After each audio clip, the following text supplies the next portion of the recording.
2012 में आप कॉन्फिडेंट थे कि आप ही चीफ मिनिस्टर बनेंगे, ये सच था ना? आप कह रहे हैं सिटिंग मुख्यमंत्री विजय बहुगुणा ने आपके साथ विश्वासघात किया। यही बात विजय बहुगुणा भी कहते हैं कि हरीश रावत ने मुझे अस्थिर करने के लिए हर कोशिशें की, मुझे हर दिन परेशान किया। उनका वही चाहते थे कि हरीश रावत जिंदा न रहे। एक ही बात हो सकती थी, तभी चैन से रहते।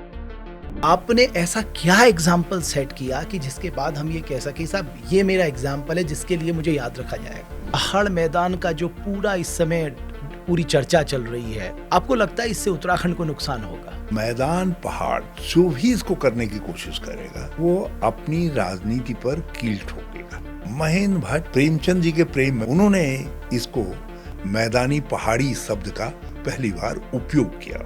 आपको लगता है कि व्यवहार, आपकी भाषा में संयम और आप क्या बोल रहे हैं ये बहुत मायने रखता है, क्योंकि आपकी बात कब किस रूप में आ जाए आपको पता नहीं लगता। कहा किसने और कहाँ कहा और किसके सानिध्य में कहा, ये तीनों चीजें जो है बड़ी महत्वपूर्ण। ये सबके लिए एक नजीर है कि बड़ा भाई देख रहा, बड़ा भाई जनता है। भू कानून को लेके आपने देखा लंबा संघर्ष हुआ। आप सरकार ने कहा कि साहब उन्होंने कठोर कानून पारित कर दिया है कि 2 जिलों को छोड़कर बाकी जिलों में कोई खरीद फरोख्त नहीं कर सकता कृषि और बागवानी के लिए जमीन। ये बिल्कुल फॉल्टी डिसीजन है। एक तो बिलेटेड है, बहुत देर में लाए जब जमीनें सब बिक गई, और दूसरा उसमें जो है आपने 2 हिस्से नहीं करने चाहिए राज्य। आपके पास एक गोल्डन अपॉर्चुनिटी थी गैरसैंण को परमानेंट राजधानी बनाने की, आपने वो अपॉर्चुनिटी मिस कर दी। आपने लालढांग चिल्लरखाल मोटर मार्ग के बारे में कहा था कि वहां एलिवेटेड रोड बनाएंगे, नीचे हाथी चिंगाड़ेंगे, शेर दहाड़ेंगे, मोर नाचेंगे, हिरन अटखेलिया करेंगे और ऊपर से सैलानी इन सबका लुत्फ लेंगे। लालढांग चिल्लरखाल मार्ग आज भी जस का तस है। नमस्कार, आप देख रहे हैं देवभूमि डायलॉग का पॉडकास्ट। मैं हूं रमेश भट्ट। पॉडकास्ट में हमारे बहुत ही खास मेहमान उत्तराखंड के पूर्व मुख्यमंत्री हरीश रावत जी, कांग्रेस के वरिष्ठ नेता। आज हम उनसे जानेंगे पहाड़ में खेती को कैसे रिवाइव किया जा सकता है, 2027 में कांग्रेस का फ्यूचर प्लान क्या है, कौन से वो नेता हैं जिन पे फ्यूचर दिखता है उत्तराखंड में कांग्रेस का, और साथ ही साथ पहाड़ और मैदान की राजनीति से कहीं उत्तराखंड को आने वाले समय में नुकसान तो नहीं होगा। इन सारे सवालों का जवाब आज जानेंगे हम हरीश रावत जी से। बहुत धन्यवाद सर, आप हमारे पॉडकास्ट में आए। सबसे पहले तो ये पहाड़ मैदान का जो पूरा इस समय पूरी चर्चा चल रही है, तो एक तरह का रिफ्ट है पूरा, आपको लगता है इससे उत्तराखंड को नुकसान होगा? देखिए, उत्तराखंड के लोग चाहे वो कहीं बसा हुआ हो, वो समझदार है, उसमें सामान्य ज्ञान बहुत है, वो उसके अनुसार चीज़ों को तौलता है। दूसरी बात यह है, प्रत्येक उत्तराखंडी किसी न किसी रूप में अपने को लाभान्वित भी महसूस करता है और अब उत्तराखंड शब्द के साथ भावनात्मक रूप से जोड़ रहा है और धीरे धीरे उसका स्वरूप जो है उत्तराखंडियत के आवरण में अपने को ला रहा है, जिसमें उसकी सब पहचानें समाहित हो जाए उत्तराखंडियत के रूप। आप कह रही हैं एक नॉन इशू है। इसलिए मैदान पहाड़ जो भी इसको करने की कोशिश करेगा वो अपनी राजनीति पर कील ठोकेगा। आप कह रहे हैं नॉन इशू है एक तरह से, ये अगर जनता के लिहाज से देखें वो नुकसान उठाएगा। कुछ दिन मीडिया में चर्चा में आ सकता है वो व्यक्ति, जिस तरीके से आजकल सांप्रदायिकता के इशू पर बड़े बड़े जिन लोगों को कोई नहीं जानता था, बड़े बड़े चैनल उनको राष्ट्रीय हीरो बना दे रहे हो ओवरनाइट, तो कोई व्यक्ति इस तरीके की चर्चा में आ सकता है राज्य के अंदर, लेकिन वो राजनीतिक रूप से उसको कुछ गेन हो पाएगा, फुटहोल्ड और जमीन में अपने पाँव टिका पाएगा, वो नहीं हो पाएगा। महेंद्र भट्ट एक सक्रिय व्यक्ति के रूप में, भाजपा के अध्यक्ष के रूप में अपनी इमेज उन्होंने बहुत डेवलप कर ली थी, मगर इस इशू पर प्रेमचंद जी के प्रेम में मैंने अपनी फेसबुक में लिखा हुई, मैंने कहा महेंद्र आप बहुत गलती कर गए। उन्होंने इसको मैदानी पहाड़ी शब्द का पहली बार उपयोग किया उन्होंने, और उसके बाद कुछ लोगों ने उसका उपयोग करके कुछ बातें कही, लेकिन उन बातों को उन्होंने तो प्रेमचंद जी को बचाने के लिए कहा, लेकिन दूसरों ने प्रेमचंद जी के विरोध में कहा, तो दोनों को लोगों ने पसंद नहीं किया। और आप ये अंदाज लगा लीजिए, जिस रैली का आह्वान किया गया, जिसका नाम पर्वती पहाड़ी स्वाभिमान या पर्वती स्वाभिमान कहा गया, बाद में जिनके नाम से वो आह्वान किया गया उन्होंने स्वयं उसको करेक्ट किया है अपने अपने फेसबुक में, अपने उसमें, कि उत्तराखंडी स्वाभिमान, क्योंकि उस पहचान को जो उत्तराखंडी पहचान है, जिसमें सारी आंचलिकताएं, सारी आंचलिक संस्कृतियां, सोच समझ जो भी है, जिस रूप में भी आज हम हैं, वो समाहित करती हैं, तो उस पहचान को कोई गंवाना नहीं चाहता, क्योंकि बड़ी पहचान है। इस पूरे प्रकरण से अगर आप देखें प्रेमचंद अग्रवाल जी के इस पूरे प्रकरण से एक बात, आप क्योंकि अनुभवी हैं, आपको लगता है कि व्यवहार, आपकी भाषा में संयम और आप क्या बोल रहे हैं, ये बहुत मायने रखता है, क्योंकि आपकी बात कब किस रूप में आ जाए आपको पता नहीं लगता। यदि ये बात किसी सामान्य ऐसे व्यक्ति ने कह दी होती तो आई गई हो जाती। बहुत सारे लोग बहुत सारी चीज़ें बड़बड़ाते हैं, बहुत सारी चीज़ें अनर्गल बातें कर देते हैं, पर्चे छाप देते हैं और चीज़ें कर देते हैं, लेकिन उससे समाज उसकी कॉग्निजेंस नहीं लेता। ये इसमें कहा किसने वो महत्वपूर्ण था, और कहाँ कहा और किसके सानिध्य में कहा, ये तीनों चीजें जो है बड़ी तो आप कह रहे हैं कहा जब संसदीय कार्य मंत्री थे तब, सब कहा स्पीकर संसदीय के कार्य मंत्री थे, विधानसभा में कहा संसदीय कार्य मंत्री थे, जो व्यक्ति वित्त मंत्री है, वित्त मंत्री जब गृह मंत्री नहीं है तो फिर वर्चुअली नंबर 2 वित्त मंत्री, और उत्तराखंड में वित्त मंत्री की पहचान नंबर 2 के रूप में इंदिरा हृदय जी की वजह से रही है, आप पहले से देख लीजिए। नंबर 3, सारा मंत्रिमंडल सब उपस्थित हैं, स्पीकर उपस्थित है, विधानसभा है, और विधानसभा में कहा गया। तो इसलिए लोगों के मर्मों से चोट लग गई। और मैं एक बात और कह रहा हूं, हजारों लोग मुझ जैसे जो उनकी बात से आहत हुए, यदि ये बात पहाड़ी के बजाय किसी और के लिए भी कही गई होती, किसी और जाति, किसी और धर्म, किसी और क्षेत्रता के लिए कही गई होती, तब भी हम इसी तरीके से रिएक्ट करते, हमारी प्रतिक्रिया यही होती, और इसी तरीके से गुस्सा होते, इसी तरीके से दुखी होते, और जो है और मैं समझता हूँ उत्तराखंड भी इसी तरीके से रिएक्ट करता। तो आपको लगता है ये पूरा घटनाक्रम एक नजीर है? हाँ, एक नजीर है। इस सार्वजनिक जीवन के लोगों के लिए, ये सबके लिए एक नजीर है कि बड़ा भाई देख रहा, बड़ा भाई जनता है, जनता देख रही है। यदि आपको पद दे रही है तो फिर वो आपसे हर तरीके का संयम चाहती है, खाने रहने सब तरीके का आचरण। और आप एक चीज़ और देख लीजिए, मेरा इतने वर्षों का उत्तराखंड का जो अनुभव है वो ये कहता है कि जो लोग कई दिनों बड़े आकर्षक, बड़े चर्चित रहते हैं, बड़े वो रहते हैं और बड़े चमक दमक रहती है, लेकिन अनंतोगत्वा वो लोग समय के साथ फेड आउट हो जाते हैं। इसलिए हो जाते हैं क्योंकि लोगों को उनके उसमें कुछ बातें पसंद नहीं आती हैं लंबे उसमें। यदि आपको लंबे राजनीति में रहना है तो फिर आपको हर तरीके का संयम दिखाना पड़ेगा, जो संयम दूसरों के लिए अनुकरणीय हो। आप तो एक खाटी पॉलिटिशियन रहे, तो आजकल मैं देखता हूँ आप फूड ब्लॉगिंग ज़्यादा कर रहे हैं, मतलब उत्पादों को लेकर आप ज़्यादा, और उस बहाने बहुत कुछ कहते भी हैं। तो बहुत सारे लोग ये लिखते हैं कि ये तो बहुत अच्छी शुरुआत है, बट आपके पास तो एक बहुत लंबा अरसा था। आप ब्लॉक प्रमुख से आपने राजनीति शुरू की, केंद्र में रहे, मुख्यमंत्री रहे, तमाम बड़े पदों में रहे। तो आपने ऐसा क्या एग्जाम्पल सेट किया कि जिसके बाद हम ये कह सकें साहब ये मेरा एग्जाम्पल है जिसके लिए मुझे याद रखा जाएगा? मैं एक छोटा उदाहरण आपको बताना चाहता हूँ। सर, जब मैं ब्लॉक प्रमुख था, बहुत कम समय के लिए ब्लॉक प्रमुख रहा, मैंने जिलाधिकारी को प्रभावित करके, वो हमारे ब्लॉक में आए, उनके लिए मैंने नगाड़े बजवा दिए, प्रभावित करके उनसे एक आदेश करवा दिया कि यहाँ 37 ब्रांच पाठशालाएँ खोल दी जाए। उन्होंने मुझसे पूछा, प्रमुख साहब कैसे चलेंगी ये प्राइमरी पाठशालाएँ? मैंने कहा कुछ नहीं, हम चीड़ के वो लाएंगे, काट करके उसमें रखेंगे, आप एक अध्यापक वहाँ हमको दे दीजिए, वो संबद्ध रहेगा, वो आकर के हमारे बच्चों को, जो कक्षा 1 से 3 तक के बच्चे हैं उनको पढ़ा देगा।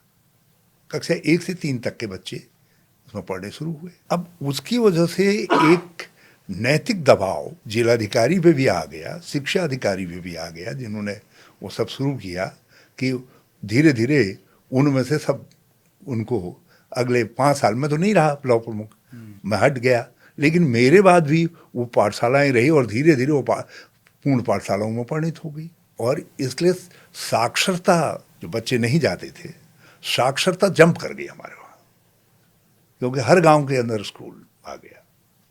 मैंने बिजली का, मेरी दोस्ती थी जो एसडीओ थे, और एजुकेटिव इंजीनियर से गोविंद सिंह मेहरा जी के सानिध्य में मेरी दोस्ती हो गई। उनके वो पपलू फ्रेंड थे, तो गोविंद सिंह जी ने उनसे मेरी जान पहचान कराई। जेसी जोशी जी, मुझे अब भी नाम याद है उनका। तो उनसे मैंने कहा, उन्हें कहा एक काम करवा दो, पोल ले जाने का बंदोबस्त करवा दो और पोल मैं भिजवा देता हूँ और मैं बिजली के तार भिजवा दूंगा। मैंने कहा मैं पोल ही नहीं है, वो तो तारों का बंडल है, वो भी लोगों से करवाऊंगा। मैंने सावधान करवाया लोगों से, तारों के बंडल और पोल गाँव पहुँचवाए, और सारे गाँव जो है, Bhikiyasain was the first block Almora district में जो 100% पहले विद्युतीकृत हुआ। इसी तरीके के और भी कुछ उदाहरण हैं जिनको हमने जो है एज फर्स्ट, जैसे इतने हाई स्कूल इंटर कॉलेज आपको कहीं नहीं मिलेंगे। मैंने जहाँ जिसने कहा, बट उसका उपयोग नहीं हो रहा है ना। यही तो गलती हो गई। आज उस समय जहाँ जिसने कहा वहाँ बना दिए, और आज वो ऐसे ही पड़े हुए हैं। देखिए, उस समय साक्षरता एक मिशन थी। हमने उस मिशन को 1-2 लेवल दिए। एक तो प्राइमरी स्कूल सबको घर पर हो जाए, उनमें प्रौढ़ शिक्षा का भी होता था। हमको प्रौढ़ शिक्षक ब्लॉक वाले रखते थे, तो प्रौढ़ शिक्षक भी रखते थे, उन्हीं में बुढ़े बुढ़िया भी पढ़ती थी, और उनमें उसके नाती पोते को भी ले आते थे, देख रेख भी हो जाती थी, और 3 तक का वो पढ़ करके फिर बड़े हो जाते थे ज़रा सा, वो बगल के प्राइमरी पाठशाला में चले जाते थे। नंबर 1। नंबर 2 जो है, हमारे सामने उस समय हमने कहा ये ब्लॉक को हम जो है सबसे ज़्यादा उच्च शिक्षा का मतलब हाई स्कूल इंटर, उस समय फौज में भर्ती हो जाएगा, दूसरी जगह नौकरी पर लग जाएगा, ये एक लाभ रहता था। तो मैंने लोगों को प्रेरित किया, मैंने कहा भाई चंदे से जिसे भी करो, तुम जो है इसको हाई स्कूल बनाओ, हाई स्कूल की मैनेजमेंट कमेटी बनाओ। और मैं लखनऊ यूनिवर्सिटी में रहा था, तो मेरा प्रभाव जरा था मंत्री लोगों से, उनसे, और उस समय के सौभाग्य से शिक्षा मंत्री जी से मेरी बहुत अच्छी जान पहचान भी थी। तो मैंने उनको जो है मान्यता दिलवा दी। उस समय कहते थे रूल 94 होता था, उसके अंदर राज्य सरकार को ओवर रूल करके मान्यता देने का अधिकार था। तो उसके अंदर हमने मान्यताएं दिलवाई, 7 स्कूलों को मान्यता दी आई। आज वो सब स्कूल जो है इंटर कॉलेज के रूप में काम कर रहे हैं। ये आपने मुझसे कहा, तो जिस समय जो चीज़ प्रासंगिक होती है, जो चीज़ वो होती है महत्वपूर्ण होती है, उस समय वही महत्वपूर्ण थी। कालांतर में खेती दूसरे सवाल आए, तो आप देखिए 2014 से हमारा 16 तक का 3 साल का आप एजेंडा देखिए। मैंने आते ही ये जो मैक्रो लेवल प्लानिंग है, छोटी पहल है, लेकिन एक ही क्षेत्र में नहीं की। मैंने पर्यावरण जंगल के क्षेत्र में भी की, मैंने खेती के क्षेत्र में भी की, मैंने पानी के क्षेत्र में भी की, मैंने पशुओं के क्षेत्र में भी की, मैंने संस्कृति के क्षेत्र में भी की। जैसे संस्कृत में मैंने मेले भी छुए, तो मैंने झुमेलो और जो है चासरी भी छुई। मैंने जागर और जगरिए देखे, तो मैंने भवन निर्माण की शैली को भी देखा। मैंने कहा जो भवन निर्माण की पर्वतीय शैली है, हमने कहा उसको किस तरीके से पुनर्जीवित किया जाए। हमने पानी के बोनस की बात भी कही। देश के अंदर पहला राज्य था जिसने वाटर बोनस की पॉलिसी बनाई, पहला राज्य था जिसने वृक्ष बोनस की नीति बनाई। आज भी कोई दूसरा राज्य नहीं है जो हमने वृक्ष बोनस की देने की नीति बनाई। यदि वो नीति पर चलते रहते, आज हमारे गाँवों के अंदर कॉमर्शियल वृक्ष नंबर 1 और फल वाले वृक्ष और चारा प्रजाति के वृक्ष में जो है हमारे गांव सेल्फ सफिशिएंट होते। और तो उसके साथ हमने दुग्ध बोनस की नीति को जोड़ा। अब 2014 से 2017 तक ही क्यों गिनते हैं, या 16 तक ही क्यों गिनते हैं भाई? 2002 से 2007 तक भी आपकी सरकार थी। हाँ, 2012 से 2017 तक की आपकी सरकार थी। आप केवल अपने टेन्योर में जुड़ते हैं, तब भी प्रभावी थे। नहीं, जब नारायण तिवारी मुख्यमंत्री थे, आप बहुत पावरफुल व्यक्ति थे। 2012 से 2014 तक तो नहीं था, क्योंकि मैं कह दिया था, मैंने जब इनको बनाया तो मैंने कहा आपने गलत कर दिया है, चलिए मेरा I have nothing to do with now Uttarakhand, अब मैं कैंपेन करने भी आप दूसरों से करवाइएगा। 2012 में जब आपको चीफ मिनिस्टर नहीं नहीं बनाया, बनाया तो जब मुझको अनंतों को तो मानना पड़ा, तो मैंने ये बात साफ कह दी थी। इसलिए मैंने उसके बाद यहाँ कोई बात, कोई सलाह, कोई बात, एक बार बहुत जब कहा मुझे विजय बहुगुणा जी ने, तब मैं आया उनसे तो मिलने। 2012 में आप कॉन्फिडेंट थे कि आप ही चीफ मिनिस्टर बनेंगे, ये सच था ना? न वो चलिए वो ठीक है जो है। 2002 में भी इसी तरीके की स्थिति थी, लेकिन जब नारायण जी यहाँ चीफ मिनिस्टर बन करके आए तो मैंने उनको घोषणा पत्र दिया मंच पर शपथ ग्रहण के बाद। मैंने कहा मैं आपको ये घोषणा पत्र कांग्रेस जनों की तरफ से दे रहा हूँ, अब ये घोषणा पत्र आपकी संपत्ति है, इसकी रखवाली, इसको पूर्ण करने का दायित्व जो है अब आपका है। मैं यदा कदा आपको याद दिलाता रहूँगा। और मैं आभारी हूँ इस बात का उनका कि उन्होंने राष्ट्रपति के जो गवर्नर का अभिभाषण था उसमें उसको सम्मिलित करा दिया। उसको सम्मिलित किया सब बातों को। लेकिन कालांतर में उनके चारों तरफ एक कुछ ऐसे हमारे ही तो लोग थे, लेकिन उन्होंने कहा भाई ये तो आप हरीश रावत का एजेंडा दे रहे हैं, कर रहे हैं, आपका एजेंडा कहाँ है? तो मैंने उनको दो एक बार कहा, मैंने कहा आपको समन्वय करना पड़ेगा, आपका एजेंडा ये आप औद्योगिकरण ठीक है, लेकिन इस औद्योगिकरण के साथ कृषिकरण भी जरूरी है। जो छोटी एंसलरीज हैं, छोटी छोटी वो हैं, उनके लिए आप नियम बनाइए कि उत्तराखंडी मूल के व्यक्ति या उसकी साझेदारी में एंसिलरी लगेंगे, ताकि एक जनरेशन इंडस्ट्रियलिस्ट की उत्तराखंड में तैयार हो सके। इतनी इंडस्ट्रीज आ रही हैं, मैंने कहा पंडित जी हमारा आदमी जब कोई कल इंडस्ट्रियलिस्ट नहीं हो सकेगा तो आज मैंने कहा जो छोटा छोटा होगा, मैंने कहा ये हीरो वाले आ रहे हैं, इन्होंने कहाँ से स्टार्ट किया था देख लीजिए, है? बोले हाँ, उन्होंने खुद ही बताना शुरू कर दिया, उनके पास तो सभी की चिप्स थी। बोले इसने इससे यहाँ से किया, इसने यहाँ से किया। फिर मैंने कहा यहाँ से किया तो हमारे लोगों को भी ये एंसिलरीज इत्यादि जो है उसका क्षेत्र हमारे लोगों के लिए एयरमार्क कर दीजिए। फिर मैंने केंद्र सरकार में उस समय अब राज्यसभा चले गए थे। हाँ, मैं तो केंद्र सरकार में जो मंत्री थे श्रम के, उनके ऊपर मेरा थोड़ा प्रभाव था, क्योंकि मैं श्रमिक संगठनों का काम देखता था, बहुत अच्छी ताकत थी हमारे पास। तो उनसे उसने दोस्ती जैसे मैंने उनसे कहा, मैंने कहा भाई तो ITI देते हैं, आप हमको स्पेशल ITI दे दीजिए, जो ITI जो है जो हमारे वहाँ इंडस्ट्री लग रही है उनके बच्चों के लिए डिप्लोमा तैयार करेंगे, उनके डिप्लोमा होल्डर तैयार करने का काम करेंगे। उन्होंने कहा यार आइडिया अच्छा है आपका। उन्होंने हमको निकाल नुकुल करके कैसे ही 12 ITIs दिए। जब यहाँ आया पत्र तो आने के बाद जो है उन्होंने अपने विधायकों के दबाव में, उनके कुछ लोगों के दबाव में वो ऐसे क्षेत्रों में दे दिए। मैं चाहता था जो दूर दराज के फार फ्लंग एरियाज हैं उनमें वो ITIs खुले, उनके बच्चे जो है उस डिप्लोमा लें और वो बच्चे जो है यहाँ की इंडस्ट्री में जो पद वो मिल रहे हैं उनको काम मिले। नहीं हो पाया। फिर मैंने उनसे एक बात और कही, मैंने कहा 70% रिजर्वेशन। अच्छा, तब आप चाहते थे? हाँ, मैंने करवाया हो। उसके लिए तो मैंने विधानसभा के सामने धरने पर बैठा और मोतीलाल बोरा जी हमारे जनरल सेक्रेटरी इंचार्ज थे। उन्होंने मुझसे कहा कि हमारे पास कोई ऑप्शन नहीं रहेगा आपको आपके खिलाफ अनुशासन की कार्रवाई करने का। मैंने कहा गुड, करिए। मैं पहले अकेले बैठ रहा था, अब मैं कुछ विधायकों के साथ बैठूंगा। मैसेज क्लियर था, यदि आप मुझे छुओगे तो फिर सरकार देख लेना। तो फिर बीच का रास्ता निकाला गया और फिर एक चिट्ठी आई जिसके जरिए 70% लोकल लोगों को जितनी इंडस्ट्रीज लगी इनमें रिजर्वेशन का वो आज भी स्टैंड करता है। तो आप पंडित जी के साथ कंफर्टेबल थे? एक चीज और मैंने उनसे कहा, मैंने कहा भाई यहाँ के लोगों ने डॉक्टर परमार की इमेज देखिए, आपको अब वो काम करना है। मैंने कहा पहला काम ये भू कानून वाला करवाया और 250 करवाया, हमारे घोषणा पत्र में भी था। तो 250 तो उन्होंने किया ना खंडूरी जी ने। मैं बता, आपके यहाँ 500 था। रुके तो सही, 250 किया पहले नारायण जी ने। फिर दबाव पड़ा, विजय बहुगुणा जी, सतपाल महाराज जी, इन सब ने घेरा तो उसको फिर उन्होंने 250 को 500 कर दिया। मुझको बोले अब मानना पड़ता है, आप तो जानते हैं सबकी बात माननी पड़ती है। क्या होगा 250 में 500 कर देते, 500 कर देते हैं।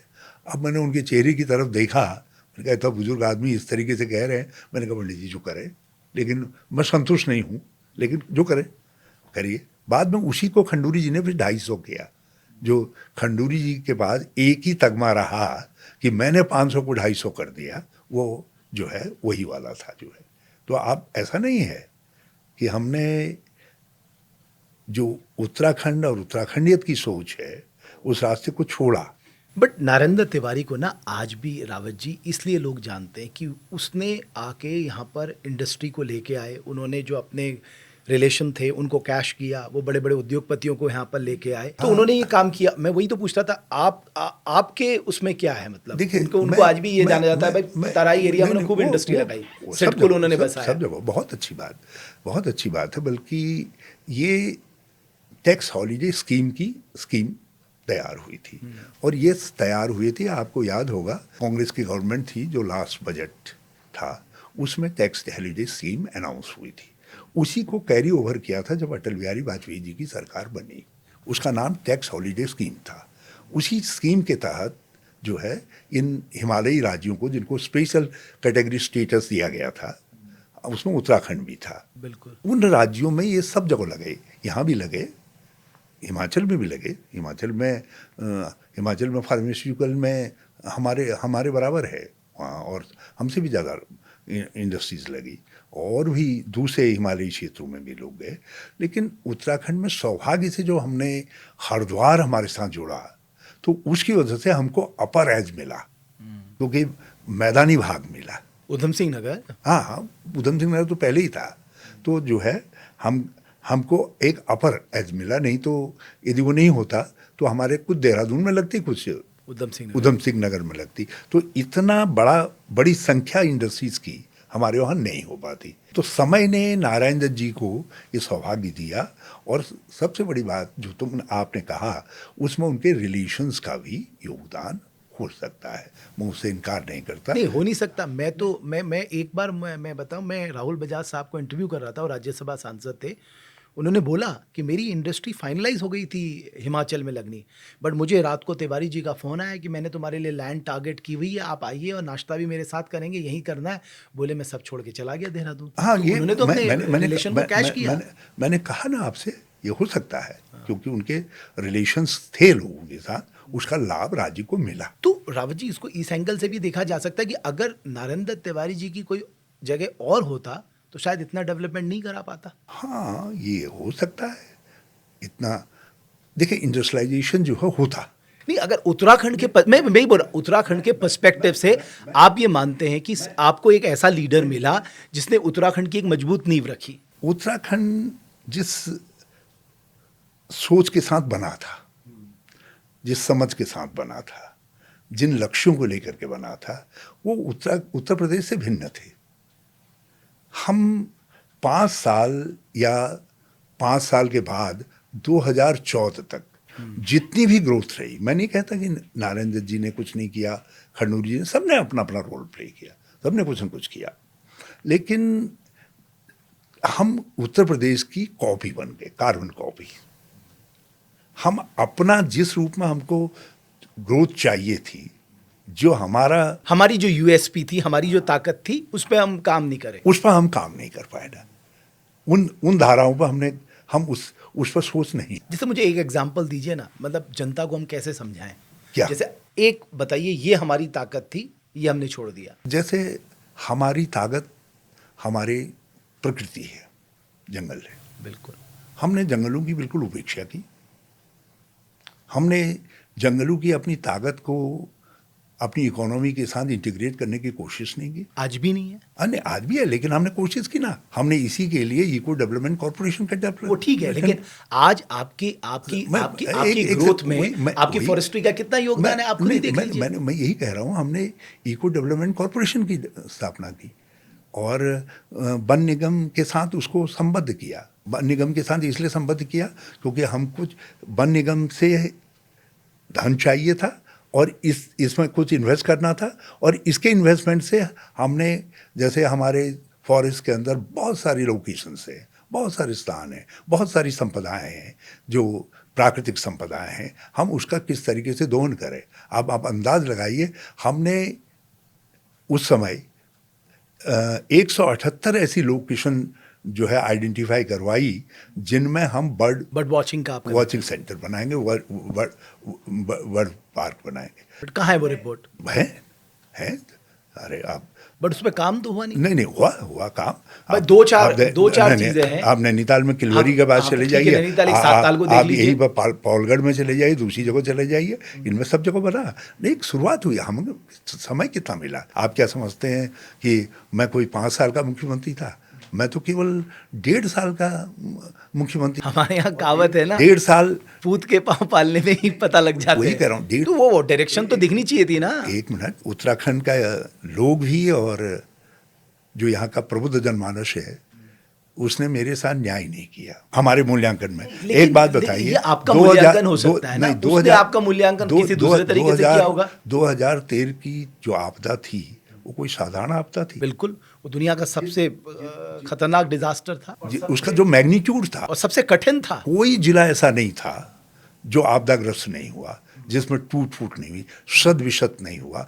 सारा सिस्टम कोलैप्स कर गया, आपकी इकोनॉमी कोलैप्स कर गई, आपकी ग्रोथ रेट एकदम से नीचे आ गई, आपके पर कैपिटा इनकम एकदम से नीचे आ गई, आपका पर्यटक का इन्फ्लो बिल्कुल खत्म हो गया, और आप इस बात में श्योर नहीं थे कि आप 4 धाम यात्रा शुरू कर पाएंगे। और तो छोड़ो, आप ये भी तो वो नहीं थे कि अब नंदा रात खाली एक औपचारिकता रहेगी, ये साल कैसे करेंगे करके। लेकिन हमने 1.5 साल के अंदर पूरे रिकंस्ट्रक्शन और रिहेबिलिटेशन, आप जरा सा जानकारी ले लीजिए। भूकंप से, चमोली के भूकंप से पीड़ित आज भी मिल जाएंगे जो कहते हैं कि हमको मदद नहीं मिली।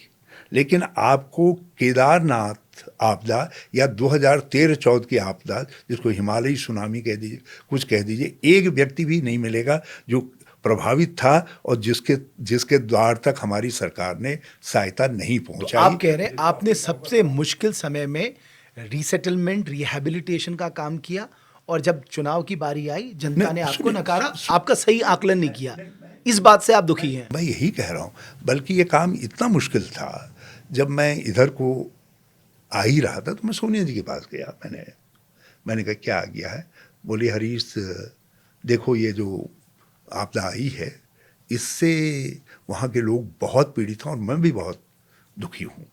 तुमको एक काम करो, इसको किसी तरीके से इस 100 अपनी पूरी ताकत लगा करके इसको उत्तराखंड को अपने पाँव पर खड़ा करो। बल्कि जब मेरी गर्दन टूटी तो उसके बाद मैंने उनसे कहा, मैंने कहा मैडम मुझसे आप क्या हो पाएगा, आप चाहें? बोले नहीं, तुम जैसे भी हो, तुम में संकल्प तुम्हारे अंदर मैंने देखा है, एक फाइटिंग वो है, तुम अपने लिए भी लड़ो और वहाँ उस मोर्चे पे भी लड़ो।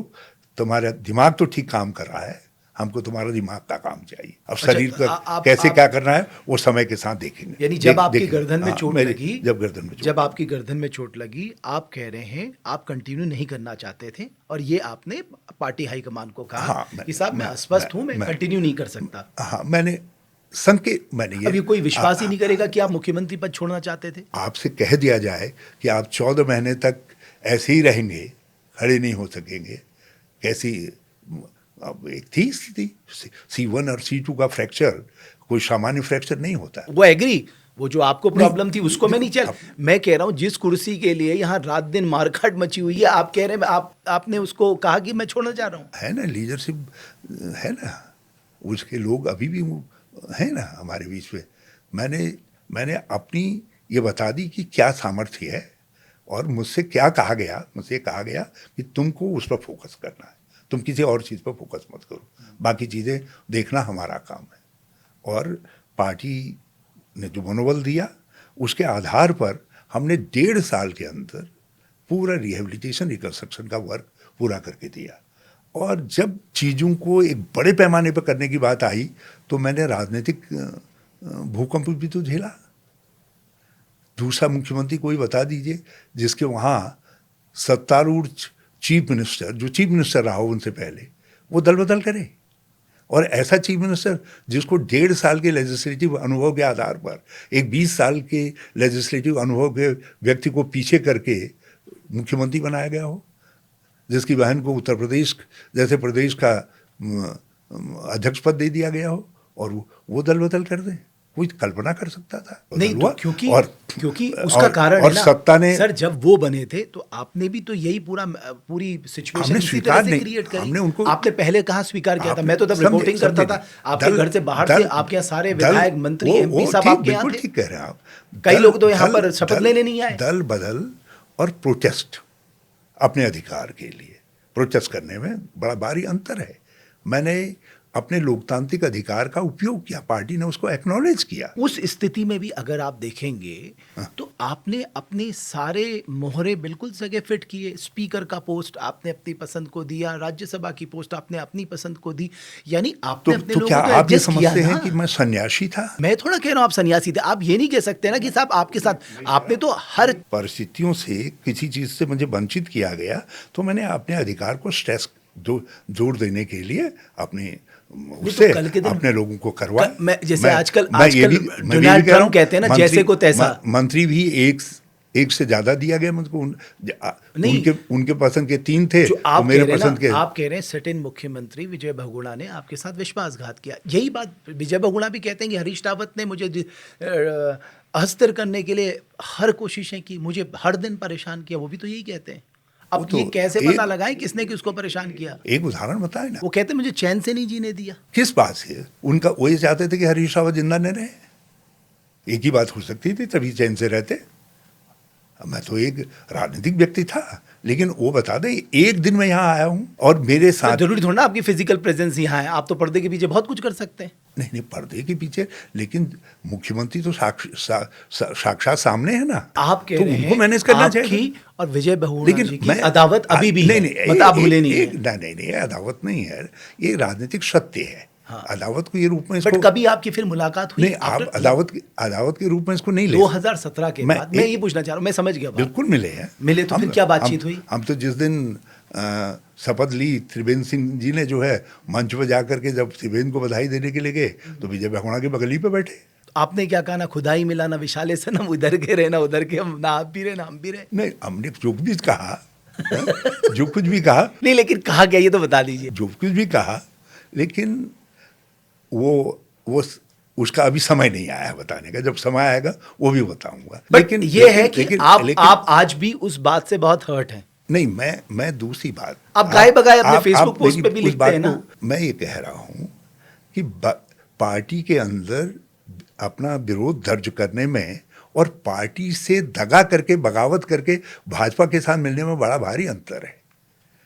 आप अंदाज लगाइए, जिस व्यक्ति के साथ 29 विधायकों का सपोर्ट हो, वो 5 साल तक अपने सीने में एक व्यक्ति को मुख्यमंत्री के रूप में रोज माननीय मुख्यमंत्री जी कहता हो, ये स्वर निकालता हो, है? तो वो हरीश रावत ही है। वो विजय बहुगुणा नहीं हो सकता था। और विजय 2002 से 2007 की बात कर रहे हैं। मैं 2007 तक की बात, मैं 2000 ये बात सच। हाँ, 2012 से 14 तक भी जब केदारनाथ की आपदा आई तो ये उनको हटना चाहिए, निर्णय मेरा नहीं था। ये निर्णय पार्टी लीडरशिप का था। मैं तो कहीं था ही नहीं। और सत्यता ये है, मैं आज आपसे कह रहा हूँ, मैं बहुत ही असमंजस में था, बल्कि मेरा दिल नहीं कहता था। मैं दिल्ली में मैं अपने को एकोमोडेट कर चुका था, मैं अपना स्थान बना चुका था। और सबसे बड़ी बात ये थी, जो मंत्रालय मुझे सौभाग्य से मिला था, जल संसाधन मंत्रालय, उसमें बहुत कुछ करने को था। जब मैंने नेशनल वाटर पॉलिसी पेश की, और उसको आज भी वही नेशनल वाटर पॉलिसी है, उसको मैंने रखा, तो डॉक्टर मनमोहन सिंह जी उसके काउंसिल के अध्यक्ष होते हैं, उनके पास लेकर के गया। उन्हें कहा क्या मुख्यमंत्री, उसके सब मेंबर होते हैं, और उस समय मुख्यमंत्री कौन थे जानते हैं आप? सुश्री जयललिता जी, तमिलनाडु की, आदरणीय नरेंद्र मोदी जी, और वहाँ वाटर डिस्प्यूट बहुत खतरनाक, प्रकाश सिंह बादल जी, तमिलनाडु में, कर्नाटक में किस तरीके के विवाद थे, मध्य प्रदेश राजस्थान में किस, इवन कांग्रेस के मुख्यमंत्री भी, अब शीला दीक्षित जी और हरियाणा भूपेंद्र सिंह हुड्डा जी, उनमें जो है दिल्ली के पानी के हिस्से को लेकर के तनातनी थी। सारी तनातनियों के बीच में जब उन्होंने कहा कैसे करोगे, मैंने कहा मैं बात करूँगा, और हमने बात करके रास्ता निकाला, और ये सब लोग आए सौभाग्य से, और सब ने उस पॉलिसी को अप्रूव किया।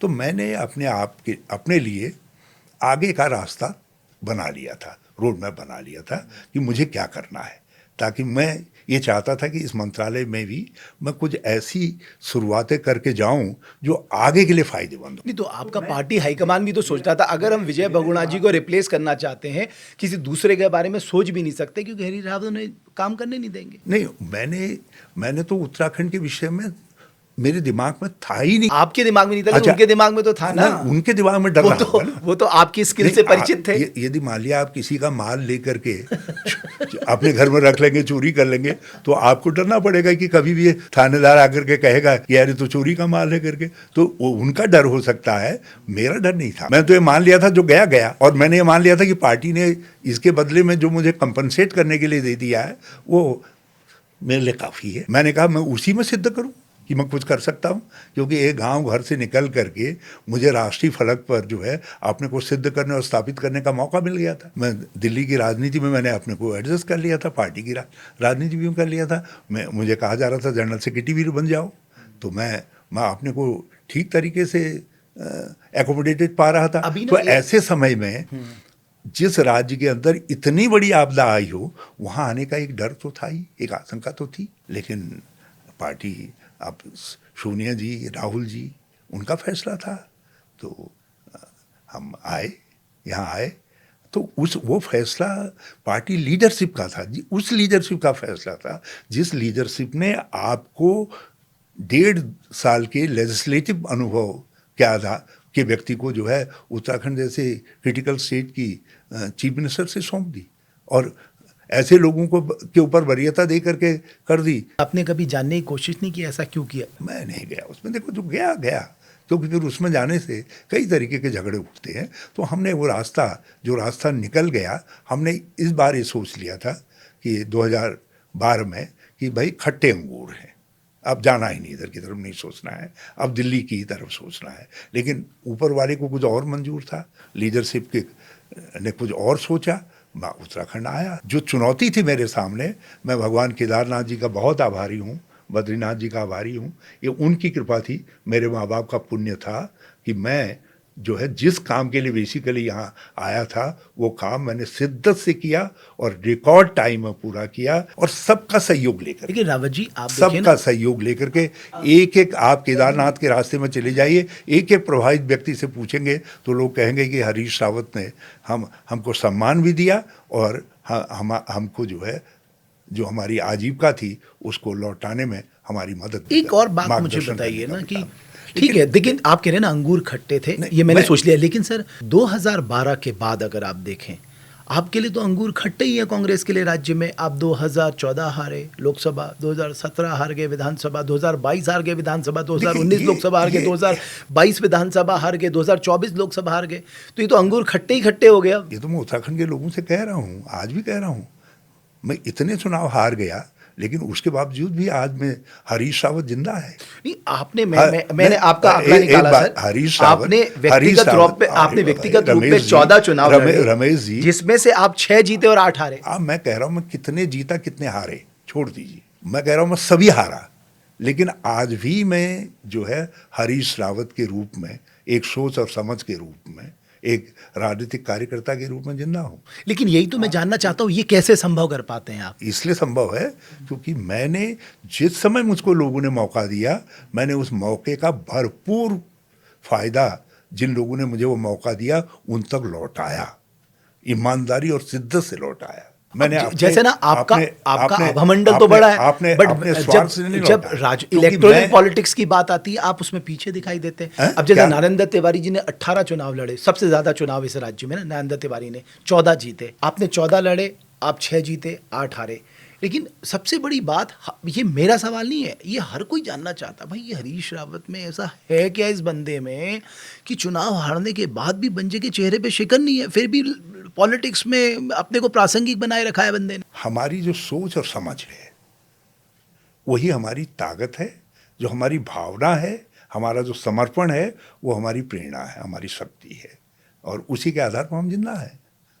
उत्तराखंड आज समझा हो न समझा हो, मैं अब भी आपसे कह रहा हूँ और पूरी विनम्रता से कह रहा हूँ, सरकार किसी की ले आओ, जब तक यहाँ की सरकार, आज प्रश्न क्या है उत्तराखंड के सामने सबसे बड़ा? पलायन। आज क्या, जब से पहले से ही आज भी वही है? पहले बेबसी का पलायन नहीं था, पहले था आवश्यकता का पलायन। व्यक्ति पढ़ता लिखता था और वो अच्छी रोजी की तलाश में बाहर नीचे आता था। वो कल भी आता रहेगा। पिछले 5-7 सालों से बेबसी में लोग गांव छोड़ रहे हैं। अब तो बाघ की डर से और सुअर की डर से भी छोड़ रहे हैं। अब तो लोगों के लिए लोग अपने माँ बाप को या परिवार के बच्चों को केवल इसलिए लेकर के नीचे आ जा रहे हैं कि यार हम तो नीचे काम कर रहे हैं, वहाँ किसी दिन बाघ खा जाएगा। हमारे गांव के 2 परिवार इसीलिए नीचे पलायन हो गए। जब मैंने उनसे पूछा क्यों ले जा रहे हो बच्चों को, बोले चाचा नहीं ले जाऊँगा, किसी दिन बाघ उठा ले जाएगा लड़के को, किसी दिन औरत को ले जाएगा या माँ को ले जाएगा, तो लोग मेरे ऊपर थूकेंगे। इसलिए अब जैसा भी है, मैं जैसे भी है वहाँ कम से कम एक रोटी खाएंगे, मेरे सामने सुरक्षित रहेंगे। मैं उसको जवाब ही नहीं दे सका। आज बेबसी का पलायन हो रहा है। पहाड़ के गांव एक के बाद एक खाली हो रहे हैं। आज जो है ये है। आज रोजगार दूसरी बड़ी चुनौती है। लोग काम करना चाहते, रोजगार बड़ी चुनौती है। पहाड़ के ये जो उत्तराखंड है, इस उत्तराखंड की बुनियादी सोच की रक्षा का बड़ा सवाल है। और जब इन सवालों को लोग एड्रेस करना चाहेंगे तो उस समय उनको जिन रास्तों पर मैं यहाँ की इकोनॉमी को लेकर के जा रहा था, यहाँ की योजनाओं को लेकर के जा रहा था, जो हज़ारों शुरुआतें मैंने की थी, तो लोगों को हरीश रावत की शुरुआतें ही ढूंढनी पड़ेंगी 2014 से लेकर के 2016 सत्र के प्रारंभ तक की। कोई दूसरा विकल्प उत्तराखंड के सामने नहीं है। हरीश रावत की वही सोच विकल्प है, उसी रास्तों को अपनाना पड़ेगा। आज की सरकार कुछ टुकड़े टुकड़े अपना रही है, ऐसा नहीं है। जैसे हमने पर्वती भवन शैली, पर्वती शिल्प, उत्तराखंडी, उसका नाम हमने उत्तराखंडी शिल्प रखा। हमने रवाई शिल्प, इन 2 शिल्पों को हमने आगे बढ़ाया। हमने उसमें जो शैली थी लकड़ी की, भवन की, हमने उसको आगे बढ़ाया। और उसके लिए हमने नियम निकाला कि उत्तराखंड के अंदर जितनी सरकारी इमारतें बनेंगी, ये 2016 के बजट में हमने रखा कि उनमें 20% हिस्सा जो है पर्वती भवन शैली का, उत्तराखंडी भवन शैली का होगा। अब हमारे सामने ये था कि कारीगर कहाँ से आएंगे, उतने आप कारीगर रह नहीं गए। तो उसके लिए हमने अल्मोड़ा के अंदर जागेश्वर के पास में गरुड़ा बांझ में मुंशी हरिप्रसाद टमटा जी के नाम पर एक पर्वती उत्तराखंडी भवन शैली उन्नयन संस्थान की स्थापना की। हमने वहीं Nanda Devi centre of excellence स्थापित किया, ताकि जो हमारी वो शैलियाँ हैं, जो हमारी वो क्राफ्टमैनशिप है, हस्तकलाएँ हैं, उनको संरक्षित किया जा सके, संवर्धित किया जा सके। ये सरकारें उनको लेकर के आगे नहीं चली। अब वो एक काम कर रहे हैं, एक काम कह रहे हैं कि साहब जो यहाँ कुछ बनाएगा उसको हम टैक्स में छूट दे देंगे। लेकिन वो एक आंशिक एक सूत्र पकड़ है। जब तक आप एक के बाद एक ये जैसे मकान बनाते हैं, तो उसी तरीके से आपको योजनाओं को भी एक दूसरे के साथ जोड़ना पड़ता है।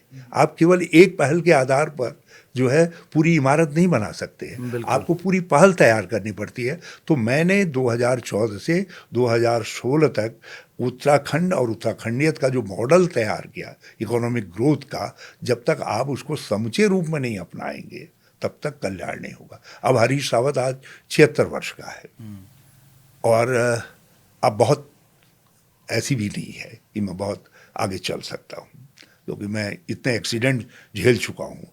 क्योंकि मैंने गर्दन की चोट झेली, उसके बाद 19 दिन कोरोना में आईसीयू में भर्ती रहा, जिंदा आ गया, भगवान की कृपा है।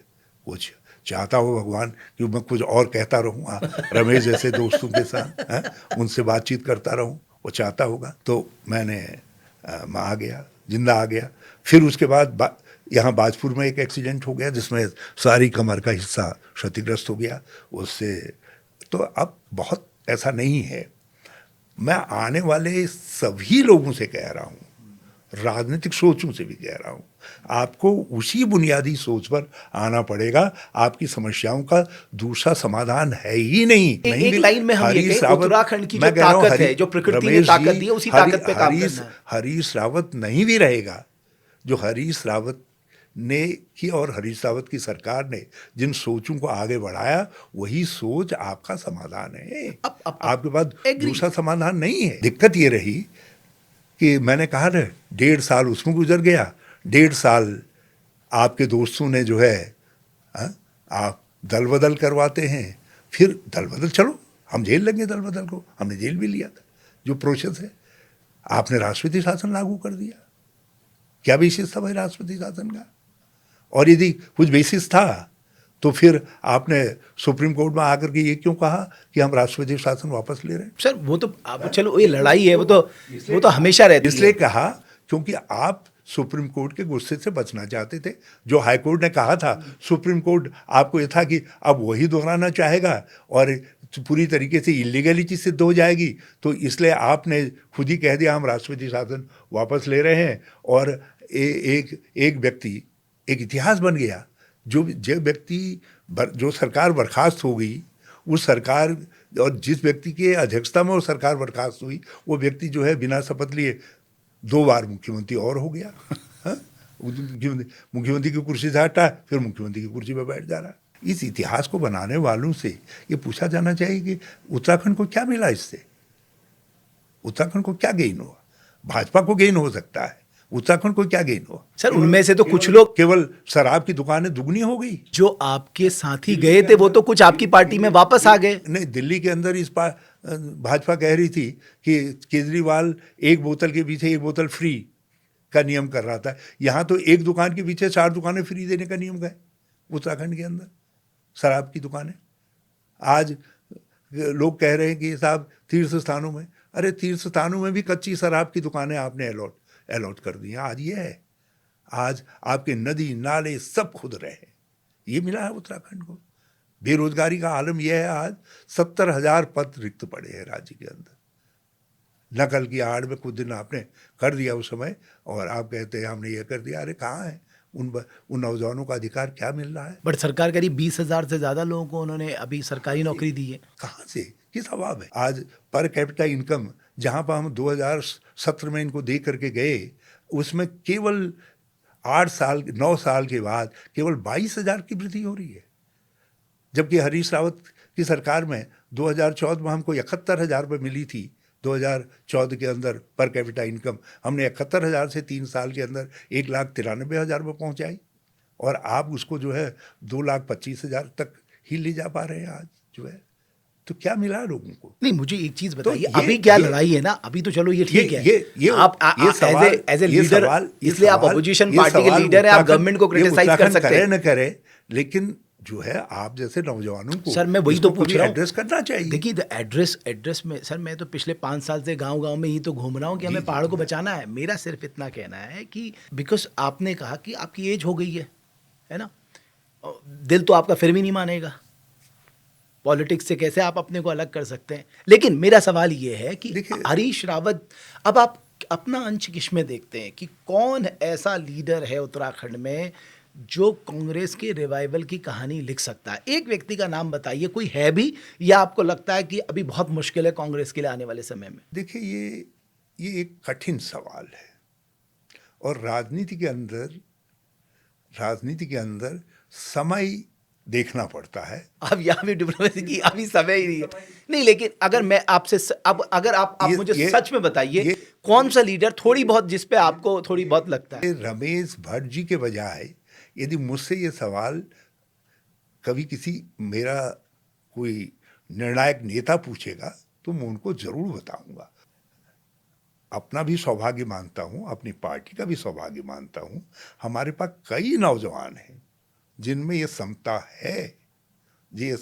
है, और बल्कि मैंने तो अपने एक बेटे को इस लाइन में तैयार किया, जिसको मैंने इन्हीं सोचों के आधार पर मैंने कहा तुम इसके आधार पर अपनी राजनीति को आगे बिल्ड करो। जब मैं न रहूं तब राजनीति में आना और इन सोचों की बात करना। यदि ये सोचें मर रही होंगी, उस समय तुम्हारी जो है अपने पिता के लिए, या मैं तब तक अक्षम हो जाऊं तो मुझे कम से कम संतोष रहेगा कि मैं शारीरिक रूप से अक्षम हो गया हूं। नहीं, लेकिन हम मेरी तो सोचें चाहते खड़ी हैं हैं। इस मैंने उसके राज्य लिए को अपने आपका बेटे लंबा सानिध्य मिले, अपने सीरियसली। बेटे को तैयार कर किया। लेकिन हमारी पार्टी में ऐसे बहुत सारे मैं नौजवान अभी अभी जो एक बहुत ही क्रूशल मोमेंट है ना, और इस क्रूशल मोमेंट में कोई ऐसा लीडर जो आपको लगता है कि जिसको आगे रखकर हम कांग्रेस को ला सकते हैं। लेकिन एंड आई थिंक आपसे बढ़िया भीष्म पितामह कौन हो सकता है भाई कि इस ये स्थिति सवाल में कौन, मैं सही नाम बता सकता हूँ? समय, स्थान और किसको कह रहे हैं वो देखना पड़ेगा, वो कहूँगा।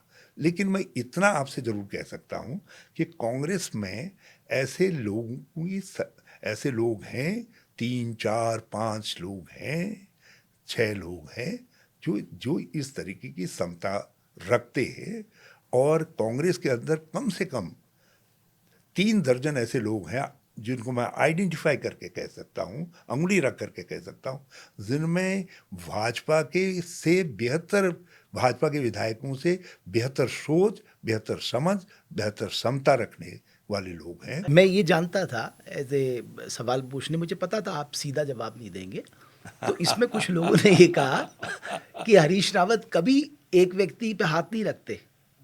हरीश रावत की स्टाइल ऑफ पॉलिटिक्स ये है कि वो 2-4 के ऊपर हाथ रखेंगे और सबसे कहेंगे भिड़े रहो। मैं ये जानना चाहता हूँ, मैं इसलिए आपसे जानना चाह रहा हूँ, मैं ये जानना चाहता हूँ, ये जो लोग नैरेटिव या परसेप्शन बनाते हैं, हरीश रावत ईमानदारी से क्या सोचते हैं? क्योंकि मेरे को ये भी पता लगा कि अभी आपने कहा भाई तेरे अंदर तो मुझे प्रदेश अध्यक्ष बनने की बड़ी खूबी लगती है, और दूसरे से कहा भाई तेरे अंदर ज़्यादा लगती है, तीसरे से कहा भाई नेता प्रतिपक्ष के रूप में तुम ज़्यादा परिपक्व हो, तुम प्रदेश अध्यक्ष हो।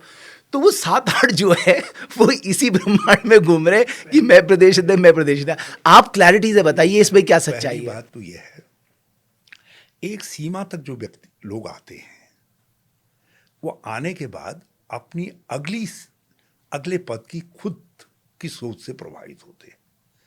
उनको कोई दूसरा कह सकता है या उनके कान में फुसफुसा सकता है, ये संभव नहीं होता है, केवल उनके अपने ही चारों ओर के व्यक्तियों के लिए।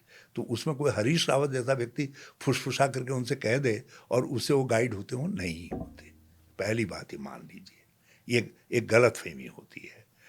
और दूसरी बात इसमें यह है, जितने लोग इस लाइन पर हैं उनमें से आधे लोग ऐसे हैं जिनको यहाँ तक लाने में कहीं न कहीं हरीश रावत ने, जिनको अपने भावना का और अपनी इच्छा का जो है वो सहारा दिया होगा कभी न कभी, किसी न किसी जोत में। दूसरी बात जो आपसे कही कि इससे कह देते उससे कह देते, मैंने कहा नहीं, मैंने लोगों को चूज किया और बिल्ड किया है।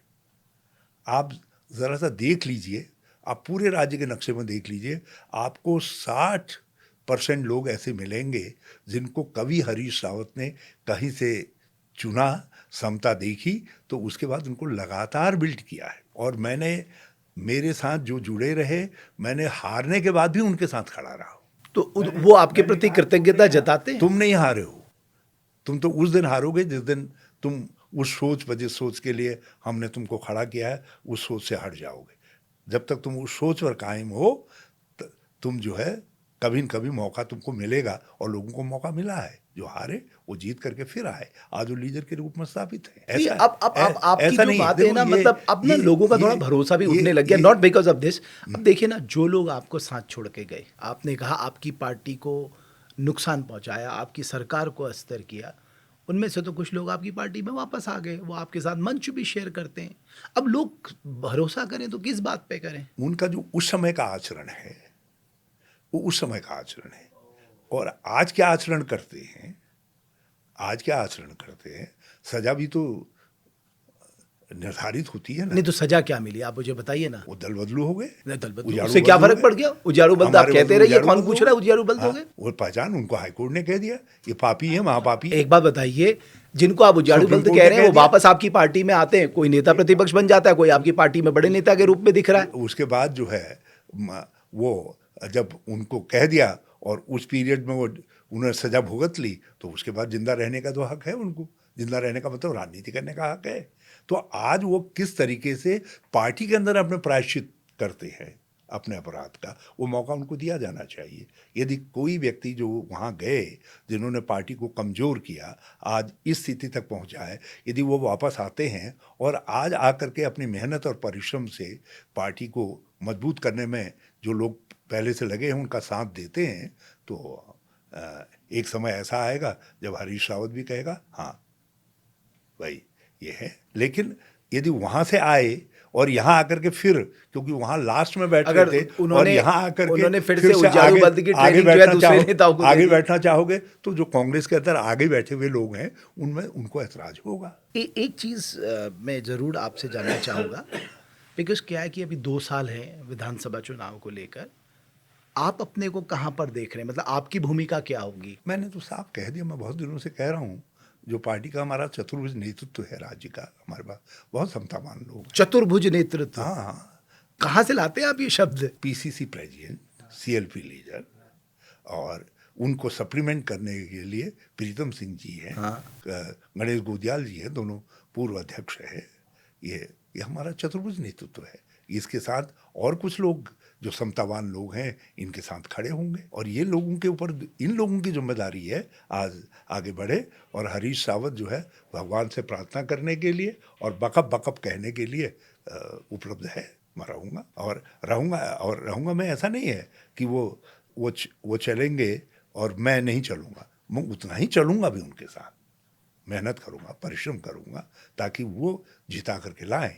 आज अब कांग्रेस को सत्ता में वापस लाने की जिम्मेदारी उन लोगों को उठानी है। आप ये आज कह रहे हैं देवभूमि डायलॉग के पॉडकास्ट में कि इलेक्टोरल पॉलिटिक्स से आप संन्यास ले रहे हैं, आप बकअप करेंगे, आप पीछे से सपोर्ट करेंगे, बट अब आप इलेक्शन फाइट नहीं मैं करेंगे। एक बात कह रहा हूँ, बाकी चीज़ें जो है, क्योंकि आखिर में एक पार्टी का सिपाही हूँ, मुझको ये देखना पड़ता है कि मेरी किसी बात का असर से मेरे कुछ कार्यकर्ता साथियों का या लोगों का मनोबल न गिरे और बातें न हो। पर बहुत सारी मेरी बातों के रिpercussions हो सकते हैं, लेकिन मैं एक बात मैं कह रहा हूँ, मैंने ये निश्चय कर लिया 2022 की चुनावी हार के बाद, अब मैं किसी पद की कामना के साथ, हो सकता है यदि कांग्रेस सत्ता में आती है तो कांग्रेस के सत्ता में आने के बाद कहीं और कुछ काम पर लग जाए, वो उस तरीके का पद, लेकिन राज्य के अंदर सत्ता से, सरकार से जुड़े हुए किसी भी पद के लिए मैं आकांक्षी बिल्कुल नहीं हूँ। आकांक्षी नहीं, उसके लिए बिल्कुल दरवाज़ा, मैंने अपने मन का दरवाज़ा बंद कर लिया। आप तो इसका मतलब यही है ना, आप इलेक्टोरल पॉलिटिक्स से बहुत ज़्यादा आपको वो नहीं है। भाई आप पद तभी मिलेगा ना जब आप इलेक्टोरल पॉलिटिक्स में आएंगे, जीतेंगे, तब कुछ बनेंगे। वो चुनावी रणनीति के हिसाब से देखो, हम यदि कहेंगे, आज मैं कहूँगा तो कल देवभूमि कह देगी कि हरीश रावत ने तो चुनाव से संन्यास लिया। तो जिस समय पार्टी के सामने सबसे बड़ी चुनौती खड़ी है और हरीश रावत जिसको लोगों ने ग्राम प्रधान से लेकर के कांग्रेस ने यहाँ तक पहुँचाया, वो उस समय कैसे कह सकता है कि मैं चुनाव में वोट नहीं मांगूंगा या चुनावी राजनीति में नहीं रहूँगा। मेरा कहना पार्टी के लिए बड़ा महत्वपूर्ण हो जाता है, इसलिए मैं इस प्रश्न को छोड़ दे रहा हूँ। और मैं खाली आपको जानकारी के लिए कह रहा हूँ, 2022 में भी मैं हाथ जोड़ करके कह रहा था और लास्ट तक मान भी रहे थे। 52 सीटों का निर्धारण हो गया, उस समय तक हरीश रावत चुनाव नहीं लड़ रहा था। आप लगा लीजिए, जहाँ से मैं एमएलए था उस सीट का भी फैसला हो गया, जहाँ से कभी मैं चुनाव लड़ा था किच्छा और दूसरी सीटों का, उनका भी फैसला हो गया। मेरी कंसेंस से हुआ, मेरे सिफारिश पर हुआ। और बल्कि धारचूला के हरीश धामी जी ने तो मुझको नॉमिनेशन करते जाते वक्त भी कहा, साहब इधर ही आओ, यहीं आओ, नॉमिनेशन करो, मैं नहीं कर रहा हूँ, कल आ जाओ, नॉमिनेशन कर जाओ, और ये नहीं करो, आप न फंसो। मैंने कहा हरीश, मैं चुनाव नहीं लड़ रहा हूँ, मैं लड़ाऊँगा पार्टी को। लेकिन 52 के बाद अचानक पार्टी ने कहा, कुछ नेताओं ने कहा कि नहीं भाई लड़ना है। फिर उसमें जो हुआ आगे वो एक। अब आप इतना मजावार नेता, उनको 4 लोग कहेंगे लड़ना, आप कहीं से भी जाके लड़ लेंगे। अरे इसका क्या मतलब हुआ? आप अपनी कॉन्स्टिट्यूंसी जहां आपको कॉन्फिडेंस हो वहीं से तो लड़ेंगे। पहले ये खबर आई रामनगर से आप लड़ रहे हैं, ठीक है, फिर थोड़ी देर कुछ घंटों बाद आई, बोले नहीं रामनगर से नहीं साहब, लालकुआ से लड़ेंगे। ये तो अति आत्मविश्वास है, तो अपने पैरों में कुल्हाड़ी मारने जैसा हुआ। ये 64 घंटे के बाद आई। 64 घंटे तो साहब, 64 इस 64 घंटे में आपने क्या आकलन 64 नहीं घंटे किया? तक तो मैं रामनगर का ही वही तो मैं कह रहा हूँ। उम्मीदवार था, बल्कि ऑफिस ऑफिस भी हमने ले लिया था, लेकिन होता है, अब है जो भी है। बट वो आपको लगता है वो मिस्टेक थी? मैं इतना कह सकता हूँ कि मेरे ऊपर थोपा नहीं जा सकता था यदि मैं कह देता ना। और ये भी सत्य है कि मैंने लालकुआ पहुंचने के बाद जो सीन मुझको पहले बताया गया था, जब उसके विपरीत सीन देखा तो मैंने वहां से कहा, मैंने कहा मैं नहीं लड़ रहा हूँ, कल जिसको कहो मैं ये फॉर्म दे करके जाता हूँ, मैंने कहा मैं नहीं लड़ रहा हूँ। नहीं, आपको लालकुआ जाते ही पता लग गया था कि बहुत मुश्किल होने जा रहा है आपके लिए? मैंने पहले भी कहा था, और जिस समय निर्णय लिया गया, अब होता है, किसी ने कह दिया, हमारे साथी ने किसी ने कह दिया, आप विश्वास में कह देते हैं कि हरीश रावत अभी आ जाएंगे, आपसे बातचीत कर लेंगे, आपके वहाँ पे चाय पी लेंगे, तो फिर हरीश रावत कैसे आपके विश्वास को न रखे? तो ये कई चीज़ें होती हैं, तो होता है ज़िंदगी के अंदर, कभी भावना में आप कुछ, हमने भावना में बहुत सारे फैसले किए और बहुत सारी गलतियाँ की। बट अभी मैं देख रहा हूँ ना, अभी आपने देखना एक थर्ड फ्रंट के लिए कुछ यंग लोग जो हैं उत्तराखंड के, उन्होंने एक थर्ड फ्रंट की कल्पना की है। आप तो बहुत अनुभवी आदमी हैं, राजनीति को भली भांति समझते हैं। उत्तराखंड में स्कोप है थर्ड फ्रंट का? बिल्कुल स्कोप नहीं है, बशर्ते कांग्रेस 2014, 15, 16 के इकोनॉमिक एजेंडे पर काम करे, उसको अपने अपने अगले 5 साल का जो ब्लूप्रिंट रखे लोगों के सामने, जो एक वैकल्पिक सोच उत्तराखंड कैसा, उसकी सोच अभी रखे। अभी हमारे पास 2 साल का टाइम है, यदि हम उस सोच को सामने रखते हैं जिस पर हम काम कर रहे थे, जिसको काम करते करते हम रुक गए, तो मैं दावे के साथ कह रहा हूँ फिर कोई और फ्रंट नहीं चलेगा, केवल कांग्रेस फ्रंट होगा। आज के दिन में आप अपनी पार्टी को लेकिन कहाँ करें आज के दिन में? हम कंटेंडर है, स्ट्रॉन्ग कंटेंडर है, बहुत अच्छी स्थिति में है। हमारे कार्यकर्ता अभी भी जमे हुए हैं हमारे साथ, इतनी हारों के बावजूद के पार्टी के भाजपा के इतने कोशिशों के बावजूद भी जो है, आज भी हमारा कार्यकर्ता जमा हुआ है, डटा हुआ है। हमको सिर्फ हमारे चतुर्भुज नेतृत्व को मिल करके चलना है, जो नहीं चल पा रहा है। हाँ, एक जगह खड़ा होना है। तो है कुछ जड़ी बूटी ऐसी आपके पास जिस खिला के वो चतुर्भुज नेतृत्व को साथ में रखा जा सकता है? बिकॉज ईगो क्लैशेस बहुत दो है। बार चुनाव हार गए हैं, तो इससे बड़ी जड़ी बूटी क्या हो सकती है कि एक बार जीत आप लाए, एक बार आप कांग्रेस को वापस लाने का आपको सौभाग्य मिले, कहने का सौभाग्य मिले। राजनीति के अंदर कुछ तो बताएंगे आप उपलब्धि के रूप में। मैं कम से कम, मेरे बेटा कल दावे के साथ ये बात तो कहेगा कि जिस समय मेरे पिताजी कांग्रेस अध्यक्ष बने थे, उत्तराखंड की स्थिति, कांग्रेस की स्थिति उत्तर प्रदेश से भी बदतर थी, लेकिन वहाँ से बिल्ड करके कांग्रेस को सत्ता तक लेकर के आए। मेरा बेटा ये तो कह सकेगा, जब 2007 के अंदर सिटिंग मुख्यमंत्री चुनाव घोषणा पत्र जारी करते वक्त रोना सोना शुरू कर दे, विदा अलविदा कहना शुरू कर दे और चुनाव लड़ने से इनकार कर दे, अपने चुनाव क्षेत्र में भी प्रचार करने न जाए और चुनाव के दौरान अपने घर का सामान बाहर भेजना शुरू कर दे और उसको टेलीवाइज करवाए, तो उसके बावजूद भी मेरे पिता ने जो है कांग्रेस के लोगों को एकजुट करके एक सशक्त विपक्ष के रूप में कांग्रेस को 2007 में खड़ा रखने का काम किया, जिसके बलबूते पर 2012 में हम फिर से सत्ता में आ सके। ये कहने की स्थिति तो रहेगी। मेरी भी आकांक्षा है, एक आकांक्षा है, क्योंकि 2016 में मेरे नेतृत्व में पार्टी हारी, तो मैं चाहता हूँ कि एक बार मेरे जिंदा रहते, मेरे पाँव के चलते, मेरे मुंह के चलते जो है कांग्रेस पार्टी फिर से सत्ता में आ जाए। अब मुझे कोई चाहत नहीं है, मैं जो बन गया हूँ उससे ज़्यादा मेरी बनने की कैपेसिटी, मेरी क्षमता ही नहीं है। उससे बड़े पद के लिए मैं आकांक्षी नहीं, मैंने सोचा ही नहीं है किसी पद के लिए जो है, तो वो पद मैं सब प्राप्त कर चुका हूँ। एक आकांक्षा जरूर है कि मेरे हाथ पांव इंद्रियां शिथिल होने से पहले एक बार मेरे प्रयत्न करते करते कांग्रेस फिर से सत्ता में आ जाए और वो हमारा ये चतुर्भुज नेतृत्व निकाल करके लाए, तो मैं इनको प्रणाम करूंगा, इनको आशीर्वाद भी दूंगा आगे के लिए। ये और ये कर सकते हैं, इनमें क्षमता है और ये करेंगे इस बात को जो है। एक बात ना, आप गैरसैंण को लेके बहुत कहते हैं, बट बहुत सारे लोग कहते हैं आपके पास एक गोल्डन अपॉर्चुनिटी थी गैरसैंण को परमानेंट राजधानी बनाने की, आपने वो अपॉर्चुनिटी मिस कर दी? धन्य हो उत्तराखंड आपको, धन्य हो उत्तराखंडियों आपको, धन्य हो गैरक्षणवादियों आपको। आपने मुझे कितना समय दिया भाई, बताइए ना। जिनको आपने 55 साल दे दिए, जिन पार्टियों को 55 साल दे दिए, उनसे तो आप नहीं कह रहे, उस व्यक्ति से कह रहे हैं जिसने जो है सद विसद टूटे फूटे उत्तराखंड को फिर से खड़ा कर दिया। 1.5 साल के अंदर ही फिर से ग्रोथ के पाथ में तेजी से आगे बढ़ा दिया। उस व्यक्ति को आप दोषी सिद्ध करते हैं। अरे मैं क्या कर सकता था, मैंने शुरुआत की। मैंने गैरसैंण में जब पहला विधानसभा सत्र किया तो उससे पहले मैंने कंसेंसस बनाई। गैरसैंण के विषय में कंसेंसस कहाँ थी? मैंने सारे राजनीतिक दलों को सहमत करवा दिया इस बात के लिए कि गैरसैंण में विधानसभा सत्र हो, और एक के बाद नहीं 3 सत्र आयोजित किए। टेंट से लेकर के विधानसभा के शानदार भवन तक में करवा दिया। विधानसभा सचिवालय के लिए जो है जब पैसा नहीं रहा, मैंने कहा भाई छोटा ही सचिवालय बना दो, लेकिन ये 57 करोड़ रुपया है, ये इसके साथ करो, और वेबकोस को जो है एजेंसी नियुक्त करके उनको काम दे दिया, एजेंसी कर दिया। 500 भवन बनाने के काम को आगे बढ़ा दिया, जिसमें से जो है 50, 60, 70 भवन बन भी गए। पानी की बॉडीज बना दी, वहाँ हेलीपैड बना दिया, रास्ते सड़कें बना दी। चारों तरफ से सड़क लाने के लिए गैरसैंण डेवलपमेंट कॉरपोरेशन का गठन कर दिया।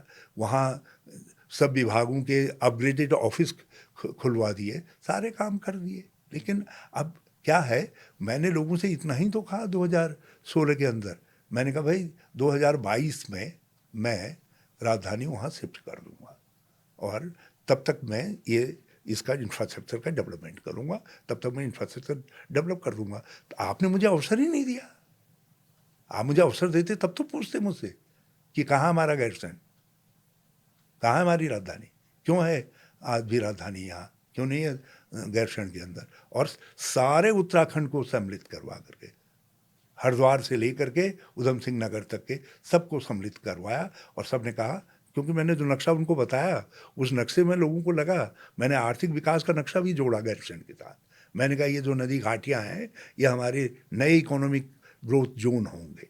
इन जोन के अंदर तुमको अवसर मिलेंगे, तुम्हारे बच्चों को अवसर मिलेंगे, तुम्हारे पास पूंजी है, तुम उस पूंजी के साथ यहाँ अपना बिजनेस कर सकोगे, अपना रोजगार कर सकोगे। एक इकोनॉमिक मॉडल उनके सामने रखा, जिस मॉडल को उन्होंने समझा कि इसमें हमारी भी भलाई है। मैंने गैरसैंण के साथ सारे उत्तराखंड की भलाई जोड़ करके वो मॉडल तैयार किया। लेकिन अब मैं एक बात बताओ, मैं जहाँ यदि 20 लोग पहुँच जाएं तो कहाँ रहें की समस्या पैदा हो जाती थी, और बड़े मुश्किल से 2000 लोगों के रहने के लायक बंदोबस्त हम वहाँ खड़ा कर पाए।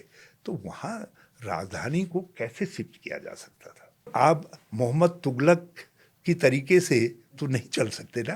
राजधानी बनाना एक सवाल है, यदि शुरुआत में होता तो वो काम टेंट में भी हो जाता, लेकिन एक बार स्थापित राजधानी को आप दूसरी जगह जब शिफ्ट करेंगे तो आपको एज इट इज मॉडल बना करके शिफ्ट करना पड़ेगा। नहीं तो पता चला कोई फाइल यहाँ की वहाँ चली गई, वहाँ का फाइल वहाँ चली गई, कोई अधिकारी यहाँ नहीं आ रहा है, सब हौच पौच हो गया। सारी चीज़ें जो है उससे राज्य के अंदर क्योस पैदा हो जाता।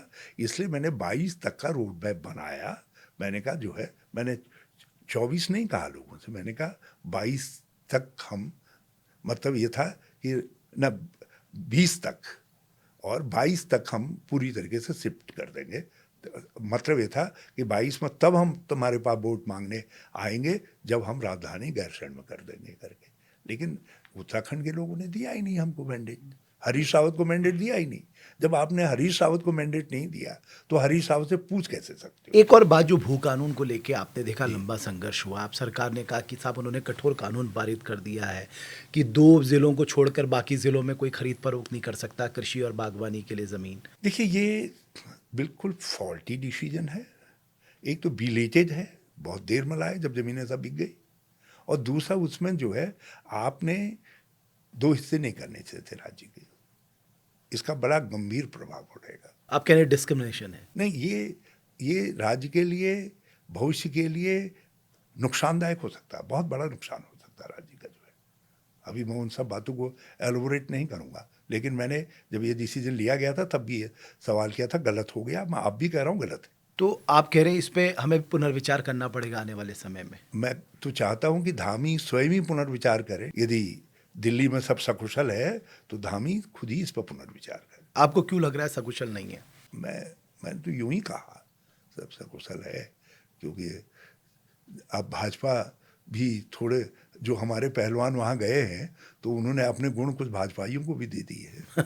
तो अब वो भाजपाई नहीं है, उन तक कुछ हमारे पहलवानों के गुण वहाँ तक भी पहुँच चुके हैं। बट आपको लगता है तो ऑन ए कुछ उछल सीरियस कूद तो हो ही रही ऑन ए होगी। सीरियस नोट इस राज्य को राजनीतिक अस्थिरता ने, एक दूसरे के निपटाने की राजनीति ने, व्यक्तिगत महत्वाकांक्षा ने इस राज्य को खोखला कर दिया। महत्वाकांक्षा नहीं होगी तो फिर आगे रास्ता, महत्वाकांक्षा होनी चाहिए, लेकिन महत्वाकांक्षा के लिए आप में सोच और समझ दोनों होनी चाहिए। उन दोनों के साथ तालमेल होना चाहिए। यहाँ तालमेल नहीं है। असल में महत्वाकांक्षा तो एक बड़ा शब्द है, यहाँ तक कि आकांक्षा के साथ भी सोच और समझ होनी चाहिए, रोड मैप होना चाहिए आपके पास। बट यहाँ देखिए और ना, हमारी जब आप एक नियति बन गई राजनीतिक है कि महत्वाकांक्षा कोई व्यक्ति आता है, कोई भी, उसके पीछे ये सारी चीजें शुरू हो जाती हैं कि भाई हट रहा है ये। तो ये स्थिति क्यों? जब गलत तक है। कोई व्यक्ति गलत है। लंबा टेन्योर नहीं चलाएगा वो गलत कैसे है। राज्य को आगे ले जा देखिए, सकता है? मे- राजनीतिक अस्थिरता तो मे- सबसे पीछे धकेल देती है राज्य को। मेरे हाथ में तो केवल 2 बार बात थी। एक बार 2002 में थी, एक 2012 में थी। 2012 में मैं खुद नहीं आया, अपने फेलियर की वजह से विजय बहुगुणा जी गए। कांग्रेस ने और सबने रियलाइज किया कि मस्ट गो नाउ, तो तब इसलिए आए। मैं तो एक खाली सीट पर आया, मैं बहुगुणा जी की जगह पर नहीं आया। गलत बात, बिल्कुल गलत बात है। मैं बहुगुणा जी की जगह पर नहीं आया। मैंने किसी से नहीं कहा बहुगुणा जी को हटाया जाना चाहिए, बल्कि जो इकोनॉमिक पैकेज बना उत्तराखंड के लिए, उसको बनाने में मैंने उनकी मदद की पूरी, जो है मैं उनके साथ खड़ा रहा, जिसके आधार पर यहाँ ये सारा रिकंस्ट्रक्शन इत्यादि का काम, आज भी जो काम हो रहे हैं उसी पैकेज के तहत, जो डॉक्टर मनमोहन सिंह जी दे करके गए, उसी के तहत, उसी फॉर्मूले के तहत हो रहे हैं, जो है। तो मैं उनके साथ था। 2002 से 2007 तक मैंने इंश्योर किया इस बात को कि सरकार स्थिर रहे। मैंने एक बात लीडरशिप से बार बार कही, मैंने कहा as long Harish Rawat is there, सरकार को कोई खतरा नहीं हो सकता है। एक दिन 29 विधायक विधानसभा में नहीं गए तो तहलका मच गया सब जगह। तो मुझसे कहा, रात को किसी ने टेलीफोन करके, अहमद भाई ने कहा मुझसे, मैंने कहा अहमद भाई आप बेफिक्र हो, जब तक हरीश रावत है सरकार। अरे यार तुम कहाँ सरकार कह रहे हो, वहाँ तो ऐसा हो गया सुना, तुम तो अभी जाओ। मैंने कहा मैं अभी नहीं जाऊँगा, मैं कल सुबह जाऊँगा, आप चिंता न करिए। आपने कहा नहीं डायरेक्टर यहाँ बैठा है तो चिंता नहीं, किस बात जो की भी- है? जो भी सब- 29 मेरे जो- इशारे जो- पे जो- रुके जो- ताकि आप लोगों को ये मैं मैसेज पहुंचा सकूं, हरीश रावत को हल्के में मत लो। वो आपकी समझ हो सकती है। मेरी ये समझ थी, मैं आज भी राजनीतिक अस्थिरता के खिलाफ हूँ। मैं एग्री कर रहा हूँ, लेकिन सुनिए, मैं जानता अकबर, मैं उसको और मैं राजनीतिक बीजेपी को इस बात का दोषी समझता हूं कि उन्होंने उत्तराखंड को राजनीतिक अस्थिरता दी, हमारी सरकार को अस्थिर करने का प्रयास किया। जब उनकी सरकार आई 3 मुख्यमंत्री दे दिए, और आज भी राजनीतिक स्थिरता नहीं है भाजपा के अंदर। आप 9 मंत्री नहीं दे सकते हैं, और जिस दिन आप 9 मंत्री देंगे, आप देखिए भाजपा कहाँ पर खड़ी होती है। जो भी यहाँ का मुख्यमंत्री, यदि मुख्यमंत्री समझदार होंगे तो 2-3 पद खाली रखेंगे, ताकि जो है अंगूर की तरफ लपकते रहें लोग, जो है तो रखना पड़ेगा। आकांक्षा बनी रहे। आकांक्षा बनी रहे। तो ये स्थिति भाजपा ने खड़ी की है। तो मैं तो राजनीतिक अस्थिरता के बिल्कुल खिलाफ हूँ, लेकिन मैं महत्वाकांक्षा, जो सोच समझ, और एक आपके पास कुछ तो प्लान हो, कुछ तो, आप जिस पद के लिए प्लान कर रहे हैं, मुझे आश्चर्य हुआ, लोग देहरादून का मेयर बनना चाहते हैं, लेकिन आपके पास देहरादून के लिए समझ नहीं है। आपने देहरादून का अध्ययन ही नहीं किया, आप सब वार्डू में नहीं गए। जब तक आप इसकी पूरी जियो सोशियो और दूसरी चीज़ों को नहीं समझेंगे, आप उत्तराखंड के सामाजिक समूह पूरे उसको नहीं समझते हैं, इसकी बनावट को, इसकी सामाजिक, आर्थिक, भौगोलिक दूसरी बनावटों को नहीं समझते हैं, और आप जो है मंत्री बनना चाहते हैं। लेकिन सर, ये जो निपटाने की राजनीति है ना, जिससे उत्तराखंड को बहुत नुकसान हो रहा है, ये केवल राजनेताओं तक सीमित नहीं है। मैं देखता हूँ आईएएस को निपटाने में लगा, आईएफएस को निपटाने में लगा, आईपीएस को निपटाने में लगा, यहाँ तक कि सचिवालय सप्लाई का कर्मचारी अपने दूसरे कर्मचारी को निपटाने में लगा है, और इस सब का जो बड़ा नुकसान हो रहा है वो इस राज्य को रखा है, लेकिन निपटाने की राजनीति में उत्तराखंड तेजी से निपट रहा है, इसकी चिंता किसी को नहीं है। आप मेरे कार्यकाल में बता दीजिए कि इस तरीके की कोई स्थिति थी, कोई कंपटीशन था, कर्मचारियों का कोई आंदोलन था, कोई सवाल थे एक दूसरे को निपटाने के, किसी कैडर का कोई झगड़ा दिखाई दिया, किसी के प्रमोशन का कोई झगड़ा दिखाई दिया, कोई सवाल दिखाई दिया? नहीं, मैं पर्टिकुलरली इतना इन्वॉल्व नहीं था, मैं होता तो मुझे पता लगता कि तब मैं दिल्ली में था। आप महाराज यहाँ भी थे, वहाँ भी थे, लेकिन मैं सर दिल्ली में काम करता था ना। मेरा आपकी आत्मा उन्होंने भी यहाँ भटक रही थी, मैं तो जानता था।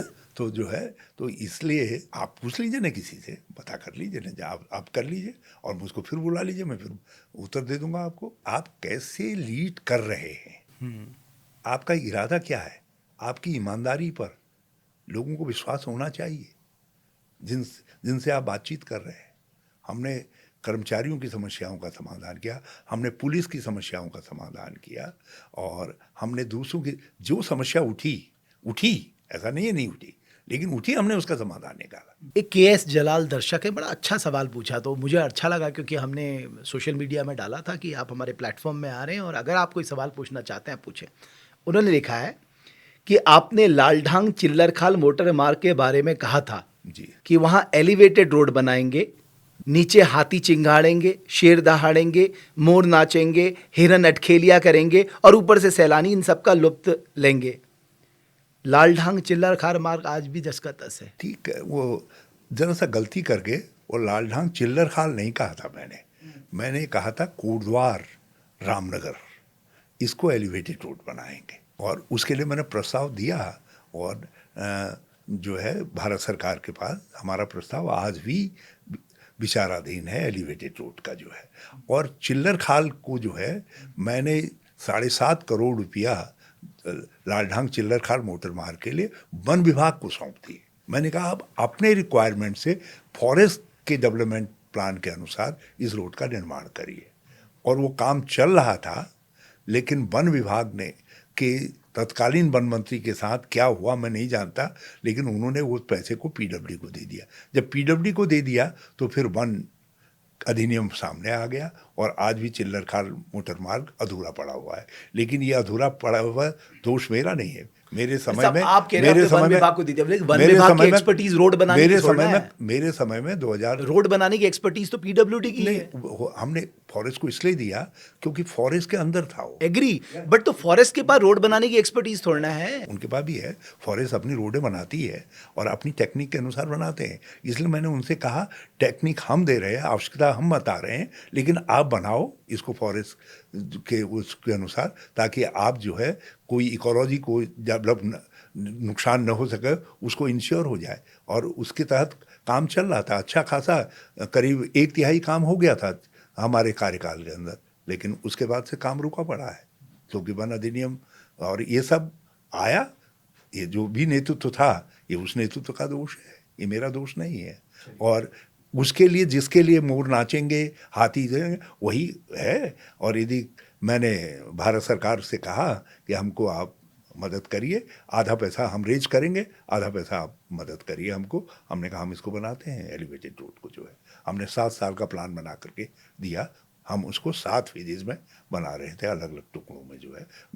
मेरे दिमाग में आप भी किस किलोमीटर तक, कहाँ से कहाँ तक, सब अभी भी बिल्कुल प्रिंट की तरीके से बिल्कुल क्लियर है उस बात को। रवि जी, बहुत लंबा डिस्कशन हुआ और बहुत सारी बातचीत बारी हुई, और मैं इस चीज़ को बहुत अप्रिशिएट करता हूँ कि आपने ये छोटे छोटे इनिशिएटिव जो लिए हैं सोशल मीडिया के प्लेटफॉर्म से उत्तराखंड के उत्पादों को एक पहचान दिलाने की। आपने एक बात मुझसे अभी शुरुआत में कही, इंट्रोड्यूस करते हुए, उसको पूछा नहीं आपने मुझसे कहा ना आप एक खाने पीने की इसकी, ये तो मैं इसलिए करता हूँ, ये जिस धरती ने हमको यहाँ तक पहुँचाया है उस मिट्टी के प्रति हमारा कुछ तो कृतज्ञता है। यदि हमको कुछ लोग जानते हैं, तो यदि हम उस जान पहचान का लाभ अपनी धरती तक ट्रांसफ़र नहीं कर सकते, अब मैं ज़्यादा कुछ करने की स्थिति में तो हूँ नहीं, लेकिन जो करने की स्थिति में हूँ मैं करता हूँ। और मुझे बेहद खुशी है कि आज मड़ुआ जो है राष्ट्रीय पहचान के साथ खड़ा है, और मुझे खुशी है कि अब गेठी जो है रमेश भट्ट की पहचान के साथ भी खड़ी है। और अगले साल आप मुझे देखेंगे मैं गुजी करेले की बात कर रहा हूँ, गुजी करेला होता है पहाड़ के अंदर, जिसको राम करेला भी कहते हैं। राम करेली मैं- हमारे हाँ, यहाँ। मैं वो खूब होता है, बेल उसमें मैं अच्छी उसकी खासी बात होती कर है। रहा हूँ, क्योंकि उससे मेरे छोटे छोटे लोगों को उत्पादन, जो लोग अभी भी अपने गाँव में हैं वो कुछ उत्पादन करते हैं, उनको लाभ मिलता है। जिस गेठी को कोई नहीं पूछता था, भैंस के रजड़े में डालते थे इस गेठी को, जो है आज वो गेठी कम से कम 80 रुपया 90 रुपया किलो बिक रही है बाजारों के अंदर। पहाड़ी ककड़ी जिसको कोई नहीं पूछता था, उसको आप सब पूछ रहे हैं। मैं पहाड़ी कद्दू जो धूल में रखा रहता है, वो मैंने एक सिंबल के रूप में अपने सर में रखा है। आज बहुत सारे लोग, मैं देख रहा था उसका एक नौजवान भी अपने सर में रख करके उसको घूम रहा है। तो this is all। वो नौजवान आजकल बड़ा फेमस हो रहा है। हाँ, इसको मैं एक मूवमेंट, मैं चाहता हूँ एक मूवमेंट बने। यदि रमेश भट्ट जो है गेठी खरीद एक दुकान में जाते हैं, तो इसका मतलब ये मूवमेंट बन रहा है ना। राव जी, मैं तो शुरू से ही, हमारी अम्मा तो सग्गड़ में गेठी पकाती थी, हमें तो पहले से ही पता है। हमारी जैव विविधता ने हमको बहुत समृद्ध बनाया है, और हमारी महिलाओं के पकवान बनाने के गुणों ने हमको बहुत अवसर दिए हैं। सिर्फ उसको मांझने की और पहचान देने की ज़रूरत है। जौनसार का अस्का जो है, आज भी जो एक बार खा लेगा वो कभी नहीं बोल सकता है। मेरी माँ बहनों का बनाया हुआ फाणू सबको, आज हमारा अरसा जो है आगरा खाल और अरसा खाल के रूप में डेवलप हो रहा है। हमारे लोगों ने धीरे धीरे इनोवेट करके, जो अरसे 2 दिन में ख़राब हो जाते थे, अब इतना इनोवेट कर दिया है कि वो 24 दिन में भी ख़राब नहीं हो रहे, जा रहे हैं, जो है लोग उसको निकाल रहे हैं। लोग धीरे धीरे एक ऐसा उत्तराखंड जो अपनी समता को पहचान रहा है, तो बहुत सारे लोग इस क्षेत्र के अंदर आगे निकल रहे हैं और बहुत सारे इनोवेटिव्स के साथ निकल रहे हैं। ऐसा नहीं है मैं कोई विशेषज्ञ हूँ, मैं तो संयोग से जो है, जब भारत सरकार में कृषि मंत्री बना, तो उसमें ICR का काम को सौंपा, तो उसमें अध्ययन करते करते चीन ने कैसे अपनी इकोनॉमी ग्रो की, न्यूजीलैंड ने कैसे, एक छोटा देश 50 साल का 50 लाख लोगों का एक द्वीप कैसे इतना समृद्ध हो गया। मैंने इनकी इकोनॉमीज़ को, उनको अध्ययन करते हुए कुछ वनस्पतियों को, कुछ उत्पादों को, कुछ चीज़ों को पहचान लिया, तो मैं उन्हीं की बात करता हूँ। इसीलिए मैं तिमुरू की बात करता हूँ, तिमूर के दानों की, जो है आज वो हमारी इकोनॉमी को ट्रांसफर करने में बड़ा भारी, इसीलिए मैंने हेम्प की बात कही, जिस भांग की बात कही आज भी, और मैंने इसीलिए सिसोने की बात कही। सिसोना जानते ना आप? बहुत बड़े, मेरा फेवरेट है। आज लेंटिल टी बनाने में बहुत सारे लोग अपने आगे आ रहे हैं। अब लेंटिल सूप कुछ दिनों के बाद एक फैशन के रूप में होगा। तो ये है, मैं चाहता हूँ ये चीज़ें, आज ऐसा नहीं है मेरे पास, मैंने कहा समय कम है, इसलिए मैं लगातार इन चीज़ों को कहता रहता हूँ। जैसे आपसे मैं लगातार, जैसे पंडित जी कभी कभी जब बहुत सारे यजमान होते तो उनका पाठ पढ़ना होता, तो मेरे पास अब समय नहीं है। मैं जानता हूँ मेरे जीवन का समय भी कितना है, तो उसमें जो है मैं इन सब चीज़ों को जल्दी कर देना चाहता हूँ, ताकि ये पहले ऐसा ना हो मेरे साथ रह जाएं। मैं चाहता हूँ आने वाले लोग इसको लेकर के चले, ताकि ये आने वाले दिनों में उत्तराखंड की ताकत बन सके। अभी मैंने एक गैरसैंण का माल्टा मंगा रखा है। वो माल्टा क्यों, अब मैं गैरसैंण नहीं जा सकता, मैं बार बार, मेरे पास शक्ति भी नहीं है, मेरे पास उतना पैसा भी नहीं है आने जाने के लिए, तो मैं जो है उसके प्रोडक्टों से उनको याद कर लेता हूँ। अब वो गैरसैंण के माल्टे में बहुत खासियत है, वो दूसरी जगहों से बहुत हट करके है, एक अलग तरीके का माल्टा है। तो आप उसको एक कैसे जियो टैग मिल जाए, उसके लिए मैं कोशिशमंद हूँ। तो इस तरीके की बहुत सारी चीज़ें हैं, कल्पनाएं हैं, जिसमें सोचूं मैं काम करता रहता हूँ। तो थोड़ा सा मेरा भी काम चल जाता है, और थोड़ा सा जो मेरा कर्तव्य है अपनी धरती के प्रति, जिसने मुझे पैदा करके यहाँ तक पहुँचाया है, तो ऐसा ना हो कि हरीश रावत के 20-21 लाख फॉलोअर हों और हरीश रावत उन तक जो है उत्तराखंड और उत्तराखंडियत को न पहुँचा रहा हो, तो उसको पहुँचाने के लिए काम करता हूँ। बट मैं चाहता हूँ इस राज्य को आपको लंबा सानिध्य मिले आपका, और इस तरह के इनिशिएटिव जो हैं वो लॉन्ग टर्म में, अगर आप देखें, ये छोटे छोटे इनिशिएटिव ही बड़े बनते हैं, और कौन जानता है इनमें से एक इनिशिएटिव राज्य की इकोनॉमी एक बड़ा परिवर्तन लेके आए। आप आए हमारे स्टूडियो में, आपका बहुत धन्यवाद, और बड़ा अच्छा लगा आपसे बातचीत करके। Thank you very much. आपने देखा, हरीश रावत जी ने बहुत जो समसामयिक मुद्दे हैं उत्तराखंड के, उन पे अपनी बात बहुत प्रखरता से रही, लेकिन जो सबसे बड़ी बात उन्होंने कहा कि एक बात तो हमें सीखनी चाहिए कि हम अपने सोशल मीडिया प्लेटफॉर्म का इस्तेमाल कितना सकारात्मक कर सकते हैं, जैसे आप करते हैं, खासकर उत्तराखंड के उत्पादों को लेकर।